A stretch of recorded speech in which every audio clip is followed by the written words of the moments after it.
ஆச்சி கொழுக்கட்டை மாவு வந்தாச்சு. ஆச்சி கொழுக்கட்டை மாவிற்கு கொழுக்கட்டை அச்சை கேட்டு வாங்குங்கள். விஜய் இன்னும் சற்று நேரத்தில் மாநாட்டுக்கு வருகை தருவார் அப்படிங்கிறதுக்கான இண்டிகேஷன்ஸ் மாநாட்டுடைய பல பகுதிகள் நிரம்பி இருக்கிறது. டாக்டர் சுமன் சி ராமன் அரசியல் விமர்சகர் நம்மோடு இணைந்திருக்கிறார். இந்த மாநாடுகள்லாம் அறிவித்த தேதியை தாண்டி தலைவர்கள் வருவாங்க நம்ம கேள்விப்பட்டிருக்கோம். ஆனால் மாநாடு ப்ரீபோன் ஆகுது அப்படின்னா அது ஒரு செய்தி இல்லையா? இந்த மாநாட்டு தொடர்பாக நமக்கு கிடைக்கக்கூடிய விஷுவல்ஸ், இப்போ வரைக்கும் கிடைக்கக்கூடிய விஷுவல்ஸ் எல்லாம் ஒரு ஆர்ப்பரிப்பை காட்டுதா, ஒரு புதிய ஹோப்பை காட்டுதா? உங்களுடைய முதற்கட்ட அப்சர்வேஷன்ஸ் என்ன டாக்டர்? இல்ல, ஒரு சுமாரான ஆர்கனைசேஷனை தான் காட்டுது மெயினா. ஏன்னா ஒரு மாநாடு ஆர்கனைஸ் பண்றது இவங்க பல வாரங்களுக்கு முன்னாடியே தேதியை அறிவிச்சுட்டாங்க. இப்போ 2-3 விஷயம் தான் எனக்கு ஹரி. ஒரு மாநாடு 4 மணியோ 3:30 மணிக்கோ தொடங்க போகுதுன்னா அதற்கு ஒரு 3-4 மணி நேரத்துக்கு முன்பு தான் அந்த வென்யூல உள்ள அளவு பண்ண ஆரம்பிக்கணும். இல்லைன்னா இந்த மாதிரி காலையில இருந்து மக்கள் வெயில்ல ஆயிரக்கணக்கான மக்கள், லட்சக்கணக்கான மக்கள் கூட சொல்லலாம் காத்துட்டு இருக்காங்க. அதுல உங்க ரிப்போர்ட்டர்ஸே ரிப்போர்ட் பண்ணிட்டு இருக்காங்க. சில பேர் மயக்கம் போட்டு விழுந்தாங்க. இப்போ வீடியோ இப்போ கூட நான் பார்த்தேன், இந்த குழந்தைகள் எல்லாம் கூட்டிட்டு வந்திருக்காங்க. முதல்ல இன்ஸ்ட்ரக்ஷன் கம்யூனிகேஷன் அவங்க செஞ்சிருக்கணும். குழந்தைகளை தயவு செய்து, அதுவும் பச்சிளம் குழந்தைகள், சின்ன குழந்தைகளை கூட்டிட்டு வராதீங்க. திரு விஜயோடைய அறிக்கையிலேயே இருந்தது, குழந்தைகள் வேண்டாம், கர்ப்பிணி பெண்கள் வேண்டாம் அப்படின்னு. அதை மீறி வரும்பொழுது என்ன செய்வாங்க? ஆமா, இல்ல அதாவது one thing Hari, first of all என்ன அபிஷியல் டைம் ஆஃப் ஸ்டார்ட் உங்ககிட்ட ஷெட்யூல் இருக்கா? அதிகாரப்பூர்வமாக இந்த மாநாடு எப்ப தொடங்கும்?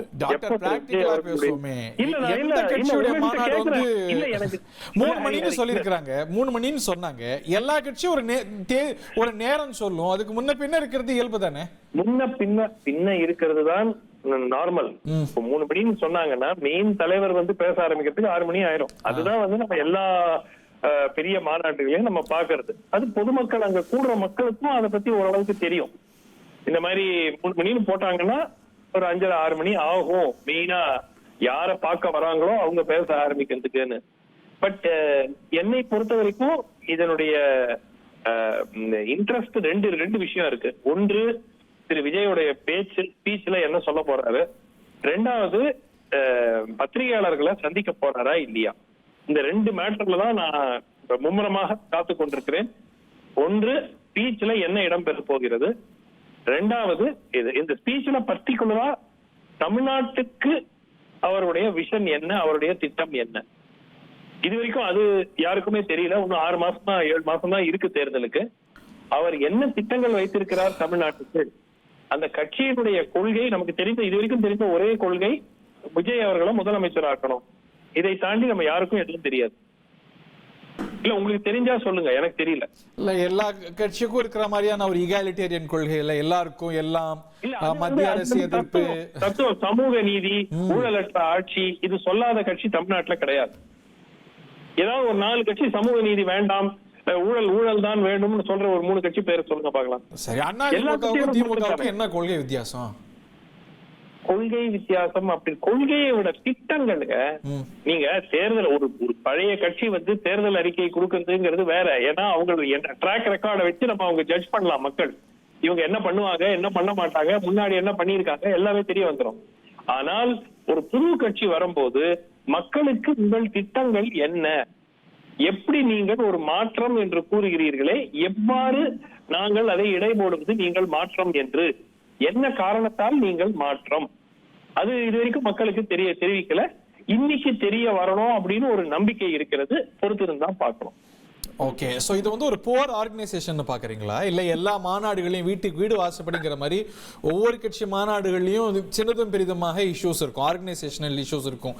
இதை ரொம்ப கொஞ்சம் காலையிலேருந்து ஒரு ஃபோக்கஸ் பெற்றதுனால அது ஒரு பூத கண்ணாடியை வச்சு பார்க்கப்படுதோ? கரெக்ட். அது நிஜமாவே உண்மை. இது எல்லா கட்சி மாநாட்டிலையும் ரொம்ப உள்ள போயிட்டு டீடைல்டா இந்த மாதிரி லைவ் கவரேஜ் காலையில 7 மணி 8 மணில இருந்து பண்ணாக்க எல்லா கட்சியோடைய மாநாட்டிலையும் இந்த மாதிரி பிரச்சனைகள் இருக்கத்தான் செய்யும். அதை நான் பெரிய இதுவா இல்ல எடுத்துக்கல. ஆனால் 2 முக்கிய விஷயங்கள் இந்த மாநாட்டினுடைய மிக முக்கியமான அம்சங்கள்னு பாத்தீங்கன்னா, திரு விஜய் என்ன சொல்ல போறார். அதே மாதிரி போன மாநாடுங்கிறது ஒரு பொதுவான ஒரு விஷயம். திமுக ஒரு எதிரி, கொள்கை எதிரி பாஜக, அரசியல் எதிரி திமுக. அதோட அதுதான் மெயின் டேக்அவே. இதுல வந்து டேக்அவே என்ன திட்டங்கள், என்ன புரோகிராம்கள், நீங்கள் ஏன் மாற்றம் என்று கூறிக்கொள்ளும் நீங்கள் எவ்வாறு நீங்கள் ஒரு மாற்றம் அதை விளக்க வேண்டும். 2வது பத்திரிகையாளர்களை சந்திக்கணுங்க. ஒரு புது கட்சி பத்திரிகையாளர்களை சந்திக்காம வந்து தேர்தலை போய் சந்திக்கிறதுங்கிறது வந்து எப்படி சாத்தியம் என்று எனக்கு புரியவில்லை. Thank you doctor Suman C Raman. Aachi கொழுக்கட்டை மாவு வந்தாச்சு. ஆச்சி கொழுக்கட்டை மாவிற்கு கொழுக்கட்டை அச்சை கேட்டு வாங்குங்கள்.